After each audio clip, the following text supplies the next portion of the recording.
Every so often we would get the flyer for Scholastic Books and we could order books. And I saw advertised in it, Pride and Prejudice by Jane Austen. I didn't know much about it.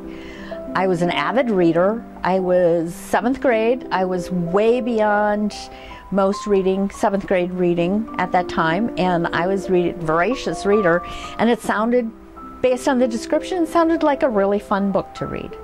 I had no concept of reading language from the early 1800s. I didn't have any idea what I was getting into. I just liked the sound of the story. So I ordered the book through Scholastic for 50 cents. First time I read it, I know I stumbled through it because I was in 7th grade and I had no idea the language, the syntax, the sentence structure, the vocabulary, how formal they talked. I could follow the plot. And I loved it. It made me laugh. I liked the author, and I thought, this is a book I'm going to want to read again and again. I still have the book. It's my first copy of Pride and Prejudice. Of the 10 that I think I do have right now, I still have the original from Scholastic. It kept me, you know, reading dark into the night with my parents with the flashlight. My one sister and I would often do that, and we'd hear the parents yelling up the stairway, "Turn off those lights," because we were avid readers. And in some ways, because I'm such an introvert, reading was a way for me to get out and see new worlds. And I was really shy. So I think in reading, I was able to have great adventures. And go out and meet new characters in different time periods and imagine living in that time period whenever it might be, or whatever the culture was that it was in. And I read widely, and I still read widely.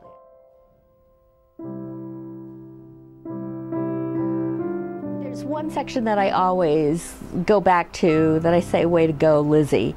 Elizabeth Bennet sets off to see her sick sister, who is at another house, and there isn't any good way for her to get there via horse or carriage, and she sets off across the field. So she arrives, she's windblown, she's flushed from being out walking 3 miles or whatever it was across fields. Her petticoats, the horror, are wet and muddy. Her shoes would be wet and muddy. And so she's not really looking like the proper lady. But she wanted to do this for her sisters, and she didn't care what other people thought about her. And that's always just stuck with me. And you know, I'd always, even back in 7th grade, I just wanted to say, okay, you know, you don't always have to be the good girl. You don't always have to be proper to do what you think is wrong. I think seeing strong women, both in my life and in the literature I read, made a difference. That book was funny as all get out. And I still like reading humor. And so I think finding out that there could be these great books that were also very funny books, that's important to me. It was just a time where I thought, oh my goodness, this is what these great writers are about, telling great stories.